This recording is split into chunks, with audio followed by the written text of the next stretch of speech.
छोटी सी गवाही इससे पहले कि हम आगे गाएं, कि हमारा आखिरी गीत है, मैं चाहता हूँ एक छोटी सी गवाही आपके जीवन में जरूर से बोल के चाहूँ।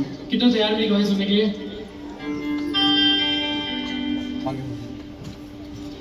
मैं एक मसीह परिवार में जन्म लिया जो एक विश्वासी थे। मेरे मम्मी पापा दोनों इवेंजलिस्ट थे, गाँव में प्रचार किया करते थे और लोगों को सिखाया करते थे, बैप्टिज्म किया करते थे। आप 2 मिनट बैठ सकते हैं अगर आप चाहें तो।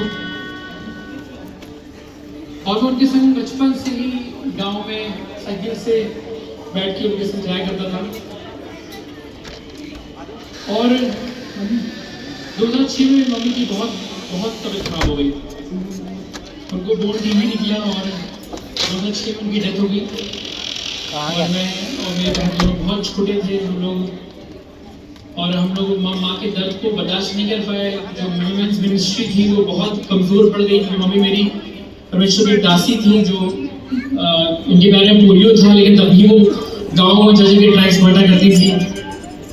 और 40 उपवास मेरे माँ पर रखा करते थे कि सिर्फ इसलिए कि परमेश्वर कभी मेरे बच्चे अगर कभी भी अगर ये मुश्किलें पड़ जाए तो परमेश्वर ये घुटने टेक के अगर माफी मांगे और ये आपको पुकारे तो आप इनकी जरूर सुन लेना।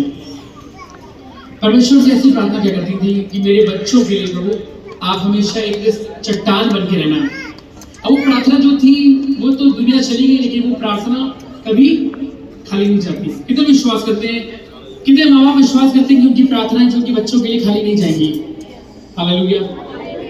मेरे पिता बहुत बीमार रहने लगे और उनकी दोनों आंखों में इन्फेक्शन हो गया और किडनी में इन्फेक्शन हो गया, जिसकी वजह से देख नहीं पा रहे थे और जा नहीं पाते थे मिनिस्ट्री में। तो वो समय था कि मैंने सोचा कि मैं किसी तरह घर में कुछ काम करूं और ट्यूशन करने लगा मैं इधर उधर, और अपने पापा की देखभाल करने लगा। वो बहुत बीमार पड़ गए 2011 में बहुत ज्यादा, कि उन्होंने बहन की शादी कहा कि जल्दी से कर देते हैं, कि मेरे पता नहीं कि मैं रहूं ना रहूं। मेरी बहन चली गई मुंबई और मैं और मेरे पापा दोनों अकेले थे, और मैं ट्यूशन करके किसी तरह घर का किराया और सारा काम किया करता था, उनको देखभाल करता था अकेले।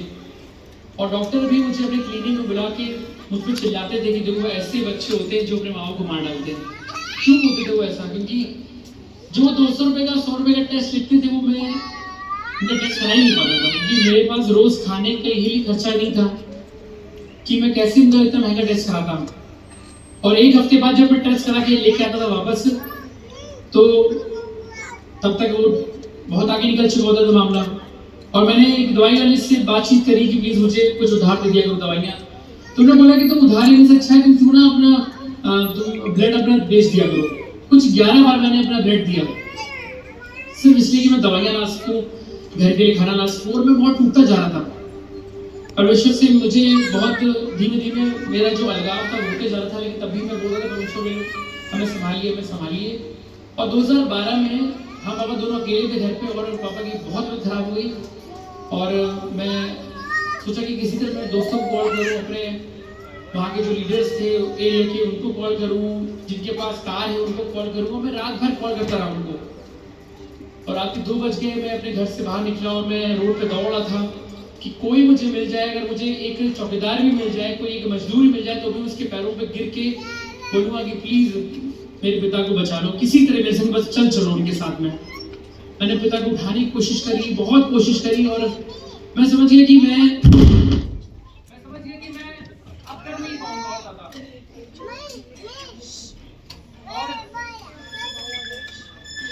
क्योंकि तबीयत इतनी ज्यादा खराब हो गई कि मुझे उम्मीद मैंने हार ली कि मैं कुछ नहीं कर सकता। मैं वापस घर पे आ गया, और जब वापस घर पे आ गया तो मैंने उनकी गोदी में रखा और उनसे मैंने कहा कि पापा परेशान मत होइए, मैं आपको बताना भूल गया। उनकी जान ऑलरेडी निकल रही थी, लेकिन लास्ट मोमेंट पे मैंने उनको झूठ बोला कि पापा परेशान मत होइए, बिल्कुल नहीं, मुझे जॉब मिल गई बहुत जल्दी, मैं आपको बताना भूल गया था।